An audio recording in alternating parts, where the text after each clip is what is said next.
What's up, everyone? Welcome to The Expanse. My name is T. We are getting ready to talk baseball. And not just baseball. We are getting ready to talk about New York Yankee baseball. Spring training is right around the corner. Spring training is due to start on February the 13th for pitchers and catchers, followed by the regular position players. They're due to arrive on February the 18th, and our schedule is set up where we're due to play the Detroit Tigers on February the 23rd. And we have a lot to be excited about. We have a lot of things to be hopeful for. And let's not waste any time. Let's get right aboard. The Yankees had a pretty interesting off season. The winter meetings, you might have heard something about what happened out of the winter meetings. Well, if you had been living under a rock, I'm about to tell you. We made a trade with the Miami Marlins, who were in the process of just doing salary dumps. And we end up coming out of that with the National League MVP Giancarlo Stanton. That's right. We have just added the biggest bat in the National League and paired him up now with the biggest bat in the American League. That alone is game changing, earth shattering, and all that good stuff. Listen, can you feel it? You can feel the haters all in the air now. Everybody looking at you with those evil, hating Yankee eyes. And hey, if the shoe fits, wear it. If the shoe fits, let's wear it.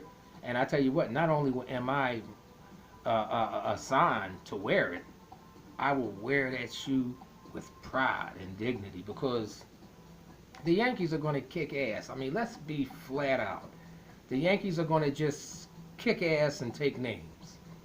But let's slow it down just a tad. Okay, we had the winter meetings. Not only did we acquire Giancarlo Stanton, we also have managed to sign one of our standard bearers in the rotation. We ended up getting CC Sabathia back. Signed him on a 1-year deal worth about $10 million, and I thought that was very much needed to help shore up our rotation. So now we go into spring training with the same exact rotation that took us within one game of the World Series. And that rotation is, we have Severino, we have Tanaka, we have Sonny Gray, we have Sabathia, we have Jordan Montgomery, who I liked, who I think is going to have a very, very bright future in the league. Okay, we also lost Starlin Castro when we got Giancarlo Stanton. And I think I said on a previous video, I really did like Castro. So sorry to see him go, but you know, this is how things are. We also didn't sign Todd Frazier, and that was no surprise to anyone. And we lost a couple of lower tier prospects when we traded Castro as well. A couple of our minor leaguers, Guzman and another. I mean, not highly touted, not highly lauded, not at this point at least anyway. And again, I said that I probably will miss Castro. I like the grit in the game that he showed, but I think that Gleyber Torres is more than ready. I think that transition is going to go into be relative seamless. So I'm looking forward to that and seeing how things work out with that. Okay, I gave you guys a schedule for spring training, letting you know how it's basically going to be set up. And these are some of the things that I believe that we should look for once it commences. I know that a lot of people say, I told you so, or a lot of people can speak after the fact. This is why they have an expression that says hindsight is 20/20. Because if you're looking at it in a retrospective plane, you can always know or can always know the right choice that you will make, but in real time it's a little bit more difficult. some of the things I think we should look for in spring training. And this is the statement that I just made about retrospect and hindsight is because a lot of people can say this now after the fact. But I said it to everyone last year, and people thought I was crazy. I saw the Yankees come out of spring training last year, like they were like a solid unit. And although nobody expected them to compete and contend, I knew when they came out of spring training. I think they won the Grapefruit League. I might not be right, but I think they won the Grapefruit League.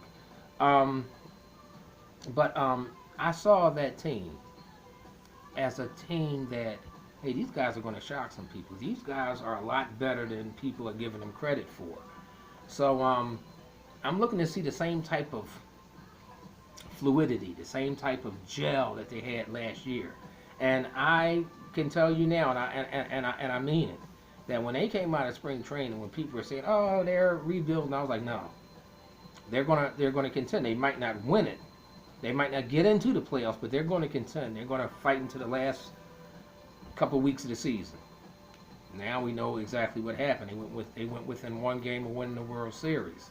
So I'm going to look for the same thing. So spring training, it seemed like it's just throwaway games and a bunch of BS and just just shit to pass the time until the real thing starts. But there are a lot of things and a lot of points you can take out of that. And for this upcoming spring training, I want to see how Torres and Andujar. I want to see how they look under the microscope. They never been highlighted like that before. I think that Torres was last year, but now that they're both projected to play and both projected to be in the everyday lineup, I think that it's going to put an added burden on them.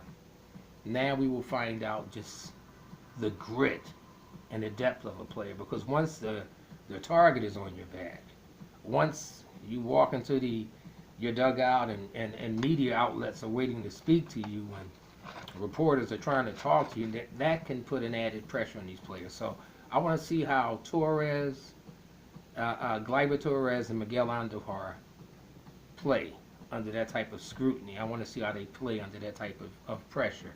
We also had a few of the non-roster invitees come up, and some of those names are going to be pretty good too. We get a chance to look at Justice Sheffield this spring training. We'll get a chance to see Chance Adams. We'll get a chance to see Estevan Florial, and I really want to see Florial. I'm really looking forward to seeing him and seeing how he plays, because he's highly touted as well. And I also want to see how Aaron Judge developed. I want to see how, he couldn't have played better under the scrutiny and the magnifying glass that he played under last year. And it showed that he's going to be solid. He can handle that New York type of pressure cooker. He didn't wilt under that. Even when he played poorly, he didn't wilt. He showed the same poise. And, wow. Oh yeah, I want to see how Aaron Judge develop. Cut down his strikeouts. Just try to cut down his strikeouts. And I think that he should come along and be a vast improvement. He should not, he should have a pretty vast. Yeah, let me go out there. He should have a pretty vast improvement this year as opposed to last. Even psychologically, that mental aspect should be a lot tougher this upcoming year. So that's another thing I want to look at coming out of spring training. I want to put a lot of scrutiny on and see what's going on with that. Also, we got to keep Bird healthy. I know that you play the game, and I know that you let these kids play and let them do their thing, but you can't handle the kid. You can't handle him with kid gloves. So let's hope that Bird comes out of this thing healthy, because he's absolutely vital to the success of this team too. We can win without him. We showed that last year. But if we, lost the division by 1 or 2 games to the Red Sox last year, if we had Bird, playing in 120 of those games, we probably had won that division.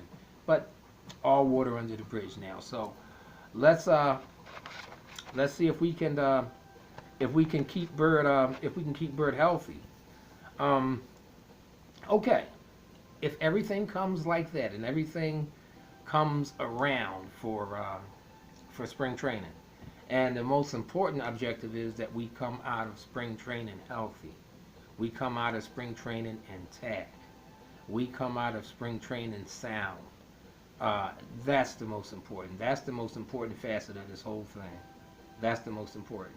I mean, we have, wow, like a treasure trove of riches. I mean, we have a great farm system. So great, in fact, that if we had to make an emergency move to get an ace or something, and we need to offload some process, we can do it.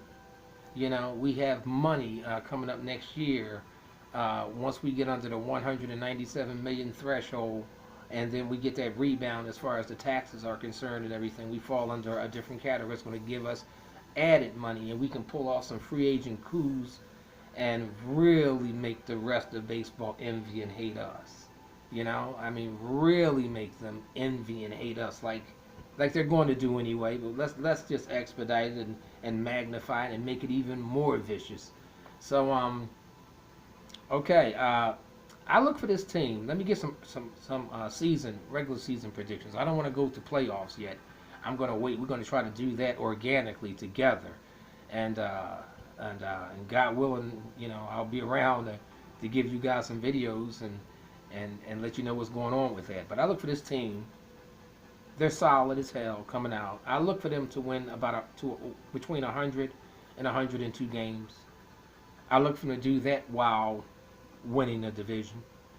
I look for them to come out of spring training like they did last year as a cohesive unit. I want them to display some good chemistry, you know, and I believe, like I said, they're going to make some noise in the postseason. So I want to handle those things organically. I don't want to go out on a limb and tell you everything. I mean, I'm not even going out on a limb, but I don't even want to go on that. I want us to do that organically. We do that during the course of the process. This is how I look for them to. This is how I look for their lineup to be, and I think I said this on a previous video too. I look for Gardner to play, to lead off and play left field. I look for Judge to play right and to bat second.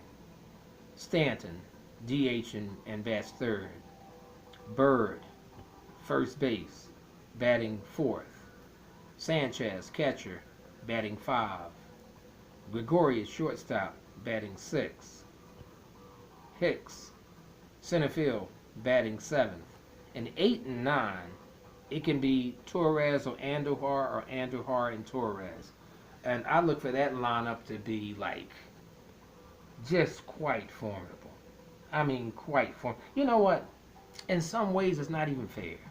I mean, in some ways, it's not even fair. But you know, everybody that feels that way, and everybody feels like the Yankees pulled some kind of underhanded cards, and we had some kind of backroom deal going on with Jeter and the Marlins. No. Let's dispense with all of that shit. Because, first of all, Jeter tried to trade Stan anywhere we had better deals, and San Francisco we had better deals, and St. Louis. He tried to trade him there. Stanton had the no trade clause, and that is how he eventually forced their hand. And no, I don't want to go here. I don't want to go here. I'm gonna give you a list of where I'm going to go. We should know all about that right now, because we're hamstrung in the same shit with Ellsbury. This guy, nobody wants this guy around. Nobody wants him on the team. He knows it, but he when you give these people no clause deals, I mean no trade clauses, that you give them a certain amount of power to exert. But okay, we'll go on to Ellsbury another time. Thanks everybody for tuning in to the Expanse. Thank you for looking at the video. If you like it, please give me a thumbs up and push to subscribe. And we're going to continue on this journey. So subscribe if you like it. If you like the content, we're going to keep on going.